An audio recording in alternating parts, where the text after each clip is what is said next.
Good afternoon, good evening, good morning, wherever you are in the world. Welcome to the Joy Show. You're watching the New Thought Media Network, and joy is that, for me, it's an acronym meaning just one you. So we're here to celebrate the unique and remarkable in each one of us. But let's begin first with our land acknowledgement. We're honored to be meeting on this land that many First Nations, Inuit, and Métis people have called across Turtle Island have called home. We acknowledge and thank the original caretakers and knowledge keepers of this territory, the Mississaugas of the Credit, the Anishinaabe, the Chippewa, the Haudenosaunee, and the Wendat. We also give thanks to all other Indigenous peoples, recorded and unrecorded, who have shared responsibility for this territory. In honoring the Dish with One Spoon Treaty, which protects this territory, we accept our responsibility to peaceably share and care for the resources that surround us.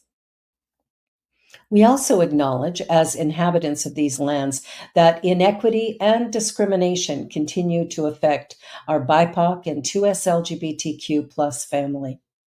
We therefore strive to be allies and take an active part in reconciliation. Recognizing our ultimate oneness and acknowledging our reality, past and present, we commit to moving forward in a spirit of mutual cooperation because we are one. Well, welcome, welcome. Today, my guest is Charlene Biggerstaff. She is a yogi. She is also a city councilor in her town, and she has been supporting her community in remarkable ways for a long time. With a very diverse career, you are going to enjoy this next hour. Welcome, Charlene. I Hi. didn't give your full bio because, we got to get into the meat of this. Tell me about being a yogi. Well, it's one of my favorite things to do and to be and to share. So thank you, Barbara Jean, Reverend, for having me here. And I really do appreciate it. Any opportunity, whether I'm at the park or talking on the phone or, at the grocery store, it seems to me that I'm able to bring out context around my personal journey of doing yoga, which is almost 30 years now. Wow, good for you. Now, what got you into it in the first place? Oh, How do you well, get there? yeah. So it was many moons ago, and yoga was certainly not on every corner like it is today. When we think about 30 years ago, almost 30 years ago, um, I was in a minor car accident, and Mhm. I started a lot of different therapies, and I was recovering. Was in my I'm not gonna say how old I was. I'm just gonna stay there. Uh, 3 years old. We'll go with Yeah, three. I'm gonna mute that. So, I had one of my therapists sort of say to me, "Have you ever tried yoga?" And I said, "No." And so I tried it, and it was really great. For me, it did so many things. Those Mhm. people who have come to the mat may understand, and they're going to have their own experiences. But it was reflective. It was strengthening. It was releasing. So many things. Yeah. So I started it through a recovery, physical recovery space. Um, and then I don't know, about 15 years into it, I decided I got to teach this. And I started to teach. I taught solidly for 12 years. Wow, good for you. Good for you. Now, what is the most important thing that you learned that actually really pulled you into wanting to be a teacher? What was the most important aspect of it, or is there one thing? I, yeah, I mean, I think we could have a whole hour just on that response. So it showed me even in, and I often, this is how I describe me when had a lot of my soft tissue injuries, my broken parts. It Yes, showed yes. me through my broken parts situation, um, where I was able. Mm. And it was a car accident, but I wasn't legally able to drive for 6, 8 months. So I couldn't turn my Okay. head, I couldn't twist. I was really jammed up. Yeah. And so it was tough, in that 20 zone. And it was really, really tough. It was always tough to be unable in some Yeah. whatever's taken away. Mhm. But it really showed me that there was compassion and there was possibility in my body. And that was really profound to me because, I couldn't find that lifting weights. Like that, Mm. not in that time. Now, even the gyms are doing things softer and more rehabilitative and, different Yes. lenses. So things are different today. So it was just this place where I could really just start to heal. Nice, nice.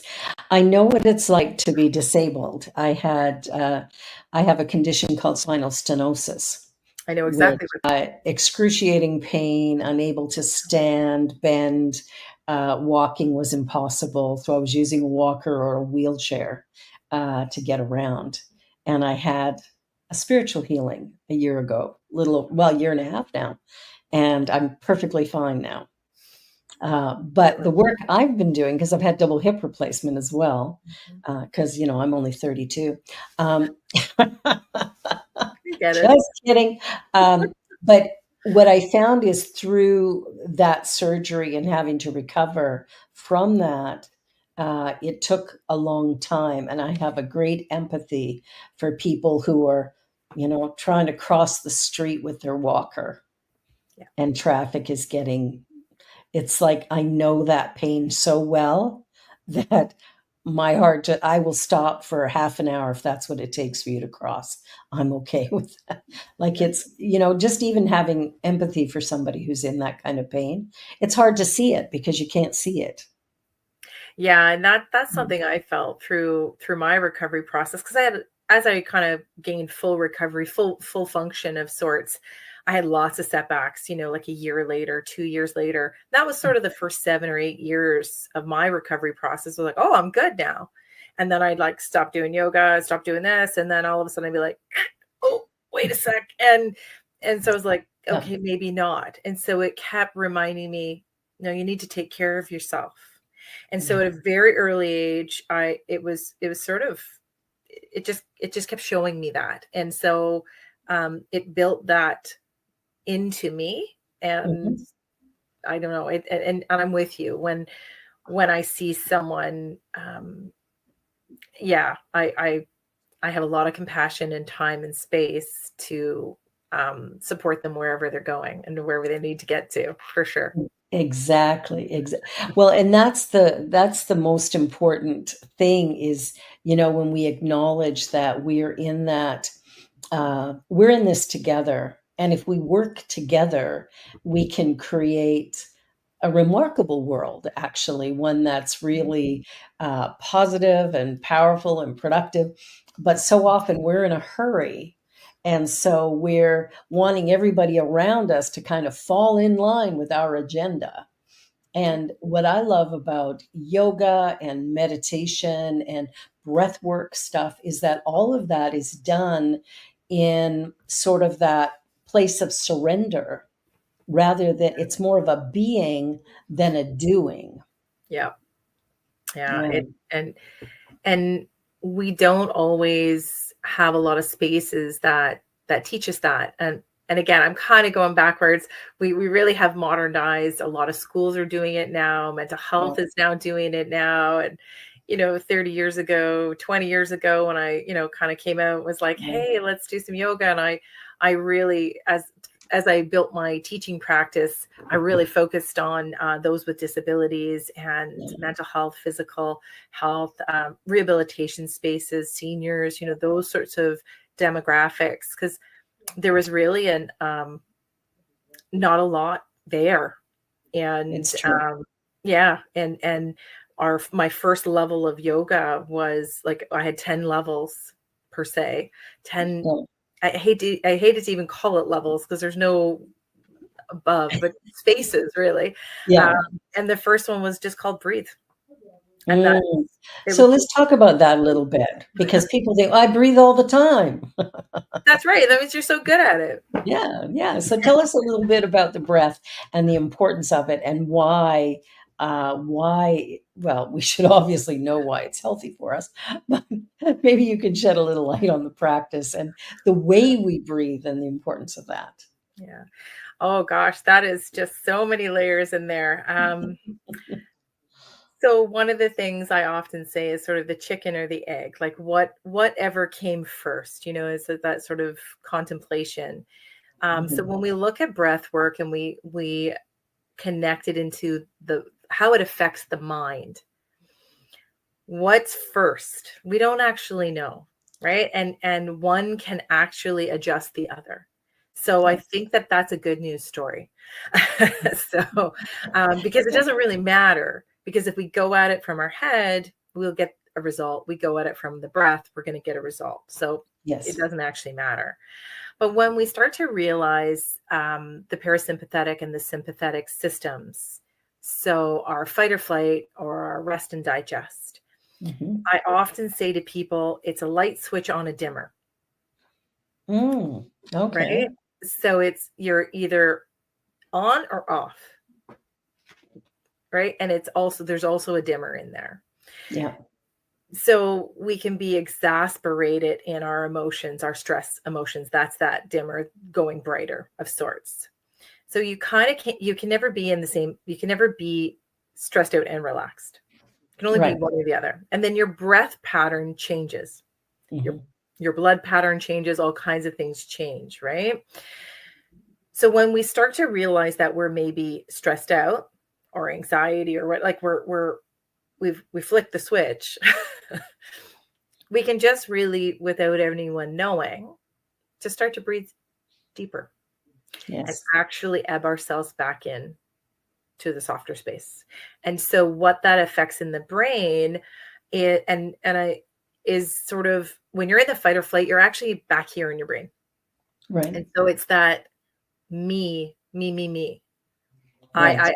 like super statements like they did this and it's there. I don't have that. Like it's that kind of energy that can come Yeah. out, like even at a parking spot. Oh, like that kind of energy Yeah. when we're when we're in the rest or digest, which is again controlled by it can be controlled by the breath through some Yeah. just deeper, more mindful breaths, just paying attention. We can flick to the more restful state, and then that actually gets us back into our prefrontal cortex. Okay. That's the we. That's the Mm. more considerate side of ourselves. Ah, we got this. Oh, they probably didn't see me. Like it's all good. And I'm making, really simple of it, but it's interesting once we understand that in our own selves, when we're Yeah. having conversations with people, they might actually be in their stress response, but Mhm. really at a dim light. That's where the dimmer comes in. Okay. And Yeah. so you think that they're still kind of chill. They're not really showing, like it's not bright. They're not showing signs of a lot of stress, but they Mhm. actually could be slipping over there. And so the subtleties of their languaging can show you that. Anyways, that's sort of how it comes Awesome. out. Again, if we're aware, we can Yeah. realize we have our own stresses and take some deep breaths. And that makes such a difference. I remember when I was little and, getting upset or whatever, and mom would say, "Stop and count to 10." And Mhm. I thought, "Well, that's the dumbest thing I ever heard. I'm still gonna be angry in 10." But it makes a lot of sense to me now, to just stop for a minute and yeah, and You're rolling down the pause. dimmer. Take a breath, turn that dimmer down. Yeah, it really does it makes a huge difference, and it does it so quickly. Just stopping for a minute Yeah. and, kind of even dropping our awareness more into the heart space Mhm. and just taking that breath and going, "Now what?" Yeah. I think really sort of makes a difference. Now, we also talked about meditation, which often goes kind of hand in hand with the yoga practice. Well, yoga, I sort of see it as a type of meditation, depending on how you're doing it. So tell me a little bit about meditation, because so many people say they can't do it, or they don't have time for it, or a litany of excuses. But generally, I can't do it because I can't quiet my mind. That's the big one I hear. Yeah. And I'm with you. Over the years, trade shows, yeah, just talking to people, they're like, oh, I tried it. I can't do it. My head's racing, blah, blah, blah, and I'm like, okay. So there are tons of very specific, before I get into that, I'm going to step back a sec. There are tons of specific meditation practices. Sure. When I peel back the layer with someone who's presenting that way and saying, I tried it, I can't do it, I've already failed.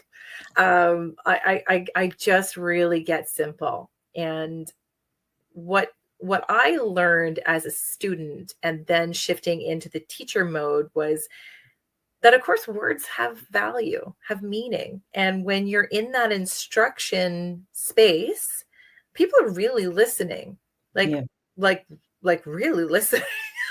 Yeah. And so often, which is amazing, so often what's said from a yoga teacher or meditating teacher space is sit down, relax, clear your mind. And so there's like, okay, I sat, I'm really uncomfortable already. So they're already doing that because a lot of times they haven't sat on the floor in a long time.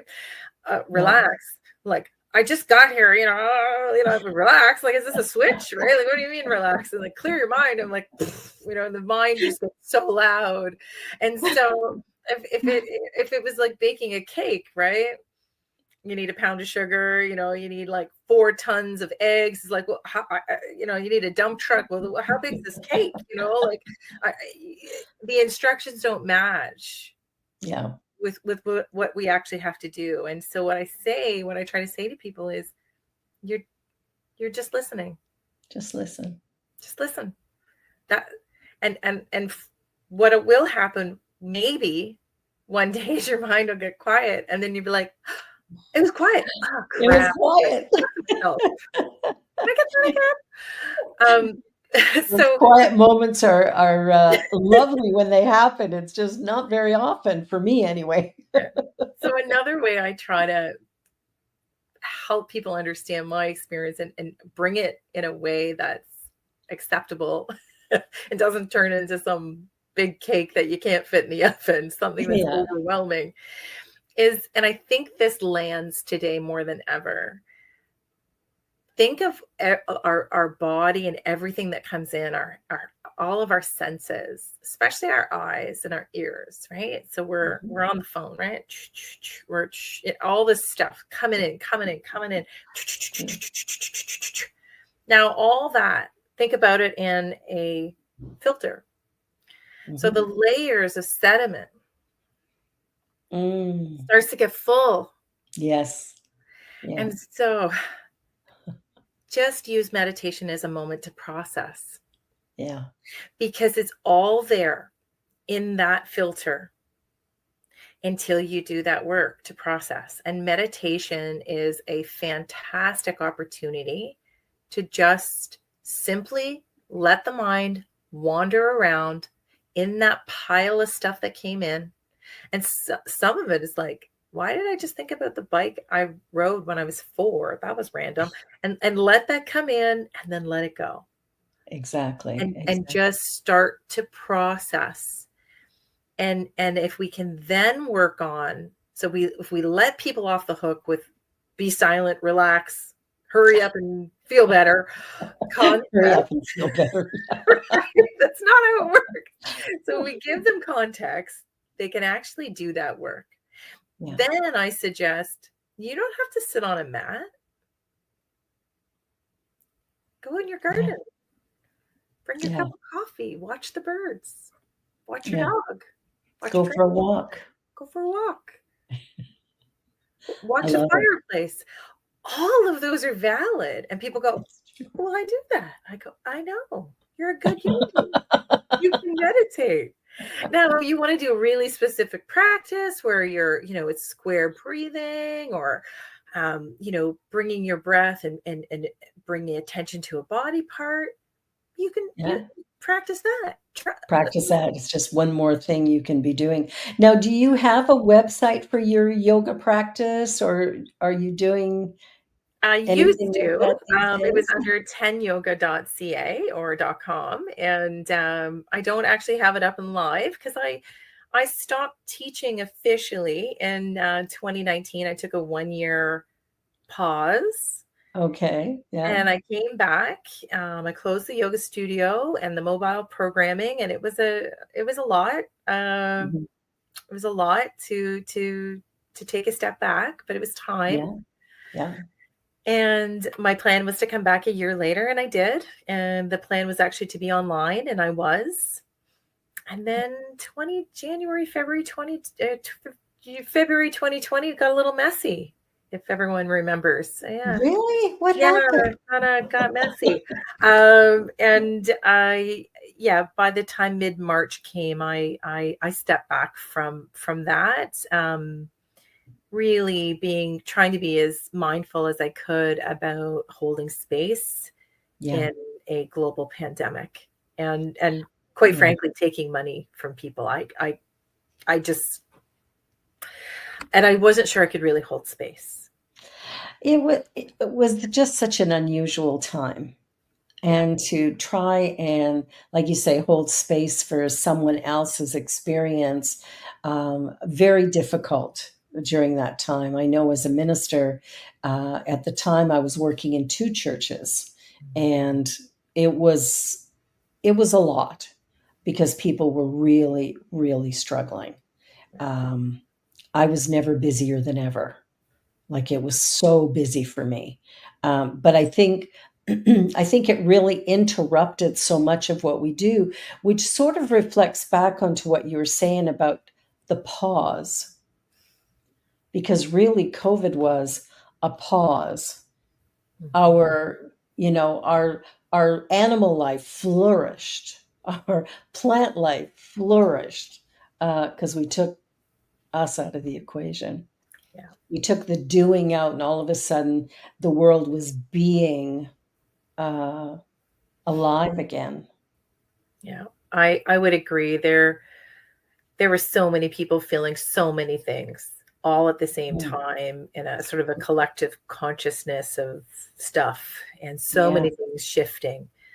Um, I was sensitive to all of that, and sensitive to maybe, where I could or couldn't be of service. And yeah, I also recognize, like you, that it was sort of like a big silence. It was a big pause. It was a big reflective time, and I think a lot of people would agree with that. yeah. That they made big shifts and big changes, and that came out of having time to contemplate it, You know, which is what yeah, yoga helps you do. So, you know, yeah, absolutely. Like I found it really interesting. Yeah, I mean, it had its moments for sure. For me, it was quite easy because, well, I was so busy and everything was online. So I basically sat in my office on my computer around the clock. I started doing morning and evening prayer time, so that people could have that connection every single day of the week. They never had a time where they didn't have it. And that, I think, helped many people, at least for that, 10 or 15 minutes, just to take a break, not have to think about anything for a minute. But I know, in our household, we had some interesting things. Like, um, we did. I have a son in Calgary, and so him and myself and my daughter who lives here, we would play games on our phones, and we would just sync them up, and we'd be on FaceTime, and then we would, just it was like we were sitting in the same room. We're playing these games and chatting and razzing each other. And my daughter learned how to play guitar. Her aunties bought her a guitar for her birthday, which was in March, and so she was sitting there fiddling with it. She taught herself how to play. I think, when we look at the pause, which would be helpful if we did it on a daily, but when we look at that pause, I think there's some very valuable information that comes, but also an opportunity, like you talked about the reflection. It's an opportunity to reflect on what am I doing and what is it I truly want to be doing or would love to do, or what could I do differently? Yeah, and a lot came up and through that time. And if, we could, tag a few positives out of it, which can be tricky Hmm. um, for many people, I would say sort of, I think people respect their time differently now. I think so. I think And so. that is a great thing because for over a decade, I taught a lot of people on the verge of burnout or in the process of recovery of Yeah. burnout. Um, I don't know how many times I say like this is not sustainable, like this lifestyle. Yeah. Um, and I get it. I got my own sometimes, like but I also go, who set this calendar up? They're fired, and then I realize I have to hire myself back. Uh, so I kind of do it to myself sometimes, but I do think that time became very valuable, or Hmm. our perception of Yeah. how we can orientate ourselves and what we have rights to say yes to no to has Yeah. shifted. I think we see that in the context of work. We see that in the context of people kind of maybe RSVPing late to the game and things. So we're still seeing a little bit of that.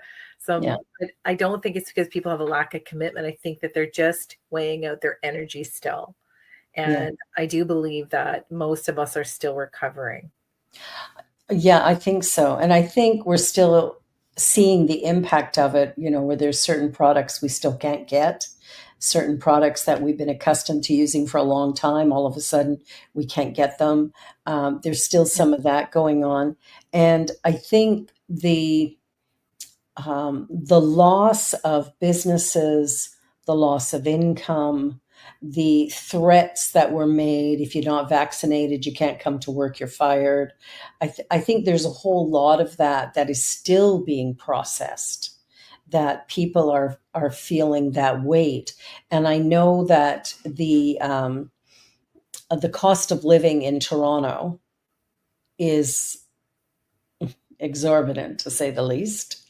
And I look at a variety of people who've come from other countries or whatever, and they can't, they're professionals wherever they came from, but their profession is not acknowledged or recognized here. And, we're just looking at all these ways in which we're not meeting the needs of each other.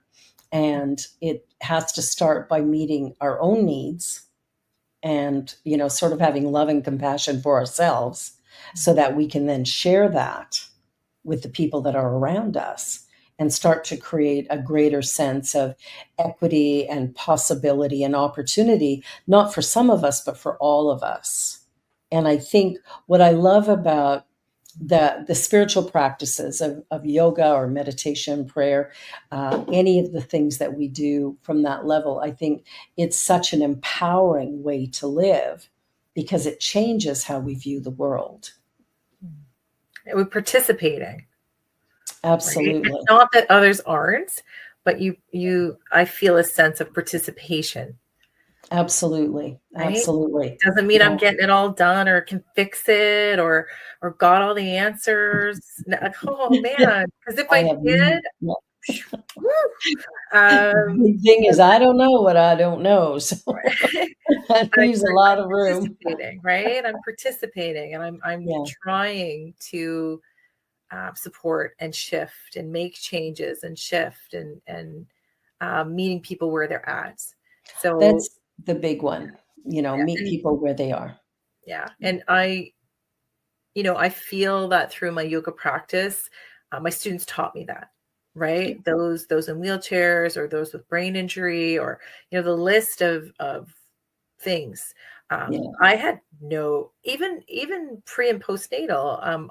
I wasn't Oh, gifted to I yes. wasn't gifted to have children. So Yeah. like these are sensations or things I understand in my body. I don't know anything about it.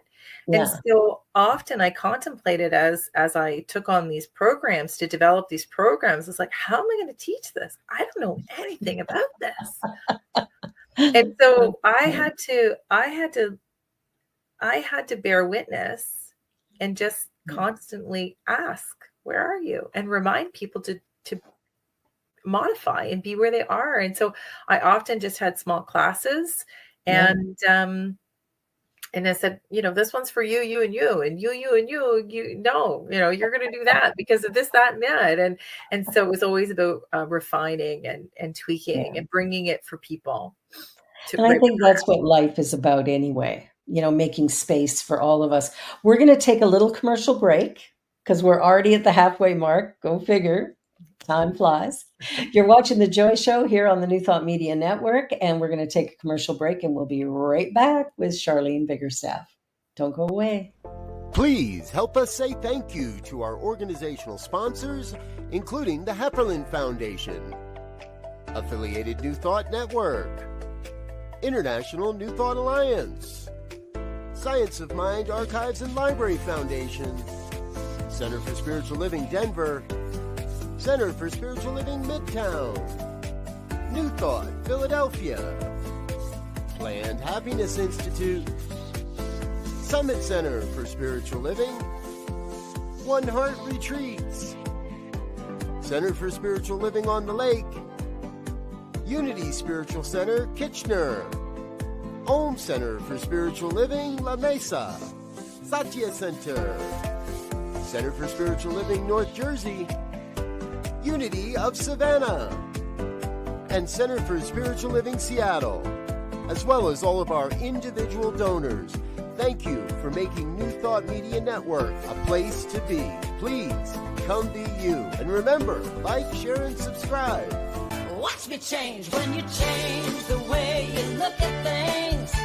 The things you look at change. When you change the way you look at things, the things you look at change. When you change the way you look at things, the things you look at change. When you change the way you look at things, the things you look at change.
And you're watching The Joy Show, and we're here with Charlene.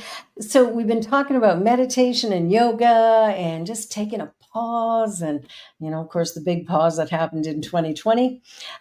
So, moving forward, now what? What's on your agenda now as you look at the state of the world and, what you bring, and what is your hope kind of moving forward? Wow. I got big hopes. I've long and it's hairy. It's in that concept of big, hairy, and audacious dreams, right? Yeah. So I've always said world peace or bust, because what else are we doing? Yes. So I'm not going to single-handedly get that in ever probably, but it's about aligning action towards those things, right? And it comes back to that, being mindful of one's own self. Like, where am I? Mhm. Is the light switch on and off? Is my dimmer going? How am I affecting the other people?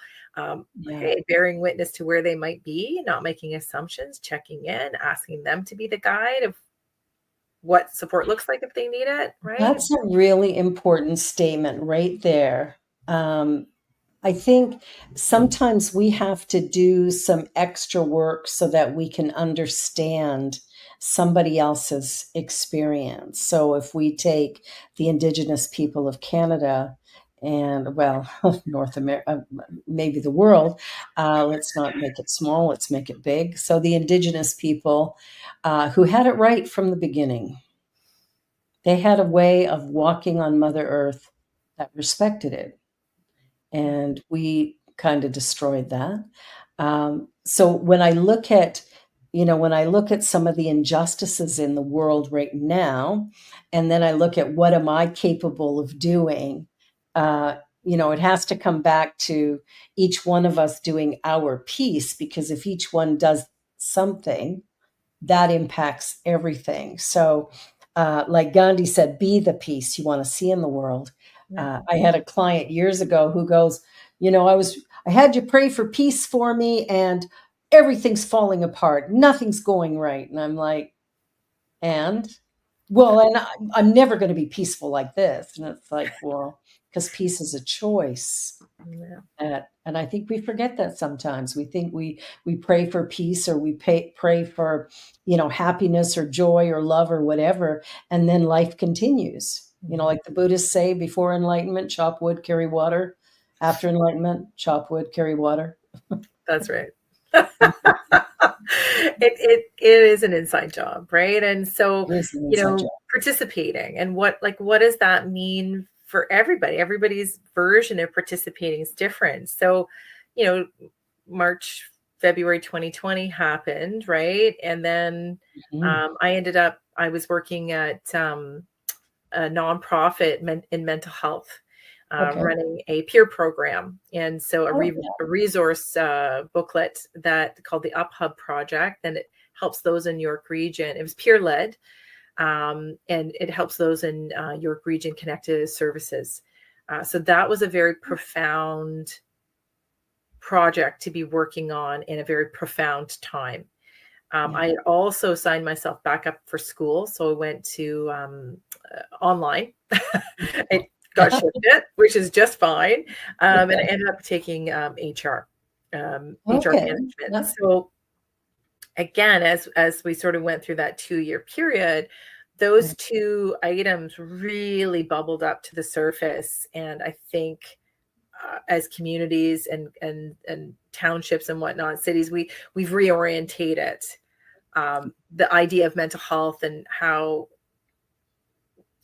intricate it is to health and well-being. And it's sort of like if life is like a net, it's one of the plugs that's holding the corner of the net. Like it really destabilizes a whole other lot of stuff in someone's life when their mental health isn't here, right? Like isn't secured, and we all have fluctuations in it. We just do. That's a reality. So I was able to really spend a lot of time in that time looking at that. And then again, post-COVID or through COVID, HR, really looking at how HR is transformed, and really, I think at a leadership level is realized it needs to be at the senior leadership table. It's not just an administrative process, it's culture, and it's flexibility in the work, and it's people aren't widgets, and like sometimes they need a minute. You're gonna have to give them a minute, and hopefully what that springs out of, now this is a big hope, that as consumers we're a little more patient also, because patient? No, I want it now. Just a little more patient, right? Because stuff happens. Somebody can't come to work today because maybe grandma's not feeling well, or what, whatever it is, it doesn't actually matter. It doesn't matter. It just be a good customer too, right? So I was in this really unique space where I was sort of engulfed in this area, and it felt very purposeful, and it felt very in the moment, and I was really thankful. So it gave me a lot of energy to be in those spaces during COVID. And then I kind of came out of COVID, like we all did, 2022-ish, April, May, June, whatever you want to call it. Yeah.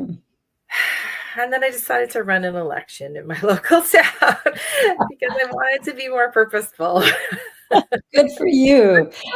But that's a great way to I think we're more apt to make change in our world by participating than by sitting back, pointing fingers at the people who are participating, telling them they're not doing it right. Yeah. So good for you. Good Thank for you. you to do Thank that. And Yeah, we have to listen to to all those lenses, absolutely. and if people are criticizing or curious, I would rather people being curious than criticizing, but Yeah, that's okay. Then I'm prepared to sit down and understand where they're coming from, and it's yeah, okay. Like it is. it like to an extent, let's not be evil. But like it's okay if people don't see things the same way as I do, and vice versa. Mhm. And it's an honor to have won that election and to stand up for a very small piece of the world, and sit at the table and try to help with the overall well-being of my community, because that is really what the job is. Yeah, it And is. to kind of run the budget, not myself, as a team, as council, Yeah, to oversee it in a governance level, and also look at the different programs, services, projects to help support well-being. And it makes sense. Like it it it really does. it really does. And it's about people. And when I say I really want to participate, and I hope that people do, sometimes participation just looks like you said hi to your neighbor. Right. Like sometimes you just open the door for somebody, like in Mhm. my hometown, we're pretty like awesome. I'm gonna brag about us, Georgina. Yeah. Yeah, And yeah, like we just help people out like a yeah, lot. And it's still a little bit small town like that. And it's a really great thing. It wouldn't be the first time I shoveled someone else's driveway when I know, you yeah. know, the gentleman was on dialysis, and neighbors know about it. We all pitch in, and like those things are Well, huge. they are huge. And you know, it's interesting. You live in a smaller town. I live in a big city. But I have that in my big city on Yeah. my street. Like my daughter grew up almost downtown Toronto, right? The East End. And she would say, I'm going to so and so's house, race out the door, run over to whoever's house. Like all around us, everybody knew everybody. Neighbor across the street is expecting. My husband's over there shoveling her walk, her stairs right up to her door. Didn't ask for permission, just did it because it needed to be done. And she's definitely shouldn't be doing it. And, we're doing stuff like that. Our kids would run from house to house to house, just like I did when I was a little kid. Yeah. And this is my daughter's just 18. That's So this is great. happening in downtown Toronto at this time. And, I love I it. thought we have the ability to create community Yeah. wherever we are. So then we move to another area, we move to this street, and right away we've built relationships there that although we've moved, we're still having them over for visits. We're still going over there for visits. And now we're learning about the people who live on the street we're in now. And I think we can create what you have wherever we are if we eliminate some of our fear. We're so afraid of each other, which is unfortunate. Yeah, there's a lot of people who feel like that, and I Yeah. just never have. My husband always says to me, like, "Can we go anywhere and you don't know people?" I'm like, "Ah." I took Probably my not. aunt up to Barrie, and we opened to do an eye surgery. We opened the door, and I'm hugging the receptionist. I've known her since she was 5. My aunt's like, "Really?" Yeah. But that's the cool thing about people, and I Yeah. think what you touched on was sort of micro communities. And Exactly.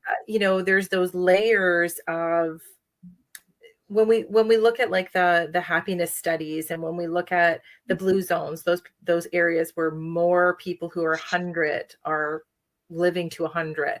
Mhm. There's some fundamental things, and that are key indicators that help people have a long and healthy life. Nothing Yeah. to do with money, nothing to do Nope. with marital status, nothing to do with kids. It has to do with like random acts of kindness, talking to like people who are walking by, and maybe the post office person, or just idle chatter with the person who's checking you out or whatever, like just those common things. Mhm. And then also feeling a part of something is something that's constantly, done. And I think that's where, for you, like a spiritual, bringing people together in a spiritual practice, bringing people, that's also a community, right? There's so many It is, yeah. contexts inside of our towns and our cities of what community is, whether it's a baseball league or all of these things, and Yeah. so when I It say all works. Yeah.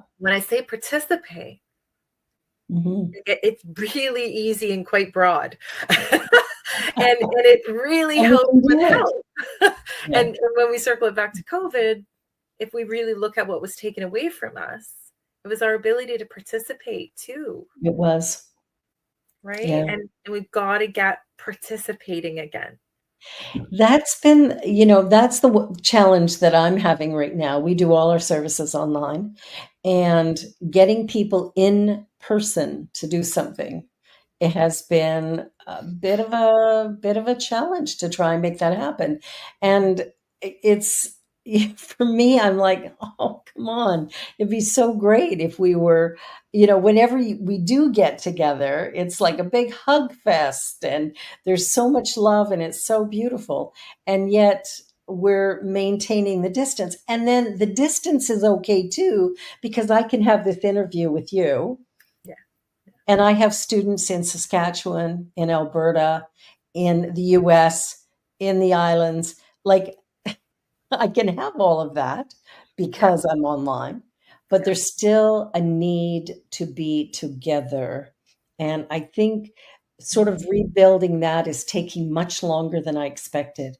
People are still afraid. Well, and I don't know if it's being afraid, because I know you're hearing from different people, and that Mhm. very well could be a part of it. Yeah. What I'm seeing, also maybe, or on a separate side, is the energy levels, the inconsistency in the energy levels. And for Yes, I me, agree. that comes back to recovery. Yeah. So are we really aware that we're actually all in recovery? Thank you. I don't think we're there. I don't think we're there. I think Mm, this is the analogy I've used a few times. It's like one of the big highways. You got a 400 car pileup. Just cars are just slamming into each other. You're one of the front runner cars. You're beaten up. You're a bit bruised. Got some blood, but you're good. Okay. You get out of your car. All the EMS cars are driving the opposite way to the highway, shut down anyways. They've yeah. all gotten out. You're limping. They're like, ma'am, we need to check on you. You're like, I gotta go. They're like, ma'am, we need to check your vitals. We're gonna make you sit down here. I gotta go to work. I don't have time for this. Yeah. You're right. That's where That's where we are right now. that's sort of what, if I can draw it out, that's what I'm reading.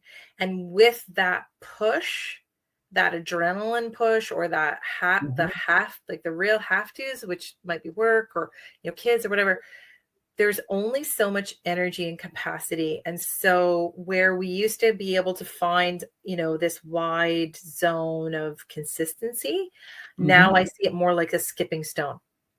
Yes. Really up and down. And I'm not saying every single person, but I also have a lot of years of work around recovery, and people are doing too much and they don't have enough backstock. You know what? You nailed it. You nailed it. That's exactly what I'm seeing from people and hearing from them, without the awareness that they're recovering. Yeah. I think it's under the radar. Like, it's like COVID's done, we're good. The cars are still piling up. There's still a cleanup to do. It's not that far behind us. Yeah, no, it hasn't ended. It's interesting, because when I think about it that way, when it comes to looking after ourselves, when it comes to meeting our basic needs or really listening to our bodies. We're not very good at that. And what I love about yoga is that it brings us back to that. I think it brings us back to a real connection of body, mind, and soul. And that to me feels really important, especially right now. It is. It really is. And in some of those lower level yogi programs I had, breathe was the first one. Like meditate. Like Breathe. just I don't know, 1 cup of coffee. Just sit on your front porch. Like just without your phone, like without everything coming in. Let something come down. Yeah. Right? Like, and so try that, because it doesn't have to be like I'm going back to the gym 7 times a week. Like no. Relax. Go for a walk in the park. Walk in the park, like really, really watch a sunset. Like it's so small. Journal, right? Like Journal. journal, like these really basic things that Yeah. paint, like it's the other stuff that, again, a lot of people didn't have it in their schedule. It wasn't sort of like there, and that's okay. And some people did, and they can't get it back in. Then just do these micro items, Yeah. right? So people say to me, how's your practice? When, how much you do in your practice? And I say, well, which part of my practice? Yeah. Are you asking me how many down dogs I did this week? Or are you like, because there's so many other layers, right? Yeah. And as yoga got really popular, we really society really focused on the asana, the physical practice. And if you're really feeling like low and you're like, I don't have it, the cool thing with yoga is like, I get to just lay on the floor with some pillows and blankets, and that's restorative yoga. That's restorative. I It's did my yoga interesting. today, and I slipped Yeah. into a nap. 10 points. Yeah. Like I'm good. Bonus points for that. Yeah. I had a great yoga instructor. I decided to try hot yoga Oh, and didn't think I would be able to stand it because between hot flashes and whatever, I don't like being hot. But anyway, I decided to try it anyway. And the instructor that I had for the first class I went to was brilliant. She said to me, I just need you to stay in the room. And she said, every time I do a posture, because I had not yet had my hip replacement surgeries, so I had severe arthritis. I was in a lot of pain. I could barely move. And so she was really, really great. She just said, once I get everybody into a posture, I will check in with you and see what you feel you can do and help you with it. And it was the best yoga class I'd ever done. I loved it.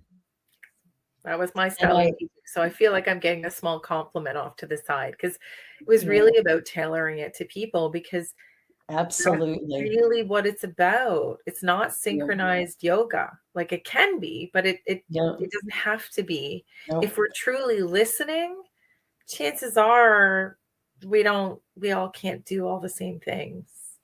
Well, and that's the thing. I went to another yoga class 2 days later, and the instructor was horrible and said, no, you have to do this. You have to do this.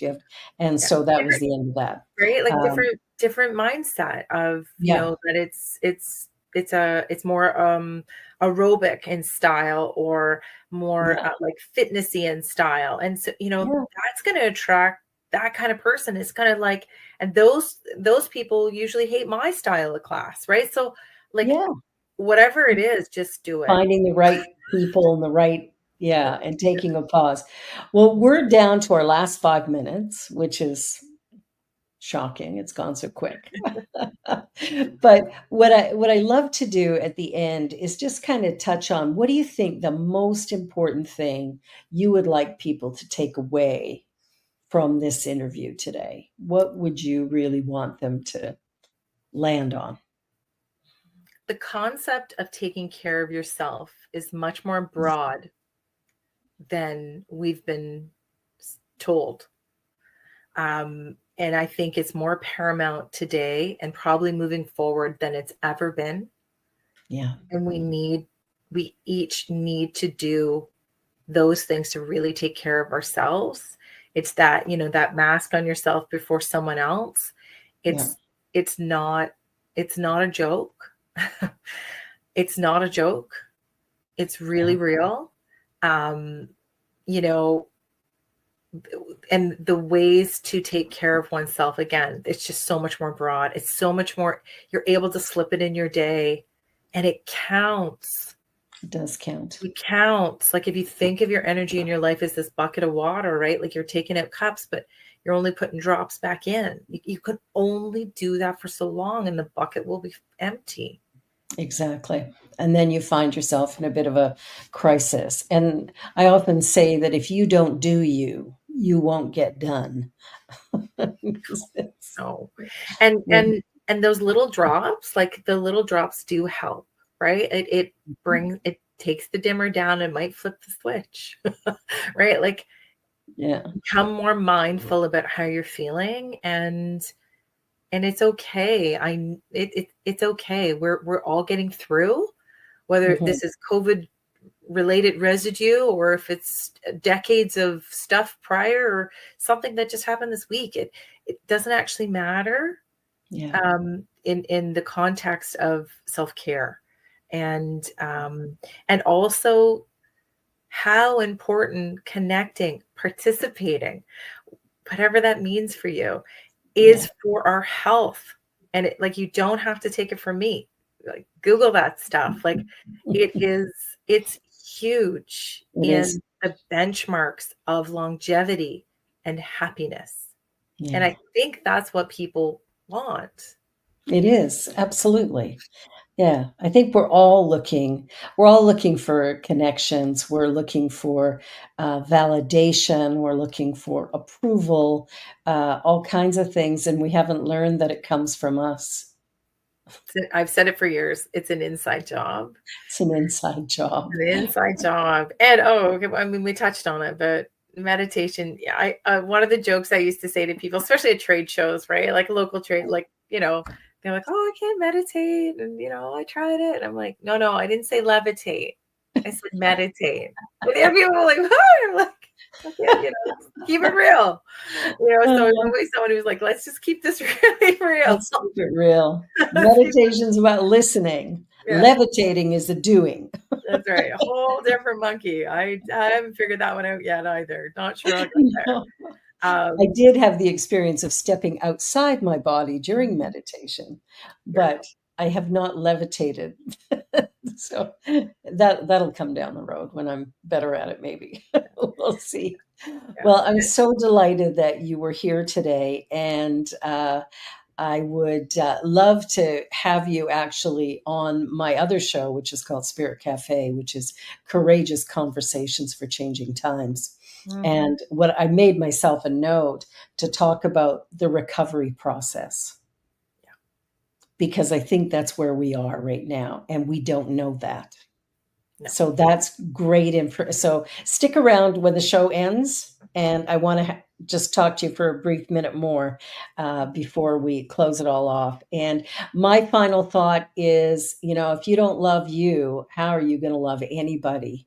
Like, we can only give what we've got. And so fuel up, fill yourself up, love yourself enough to have the energy to be in life. It's not about what you do or don't do. It's really about being. And I did a talk on Sunday, and it asked the question, whose should are you living? Because anytime I think should, I'm thinking no. It's not my idea, it's somebody else's.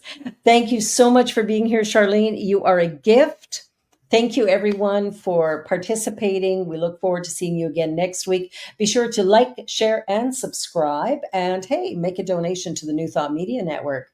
That's a great use of your money. And on that note, we'll see you again next time you're watching The Joy Show. Bye for now.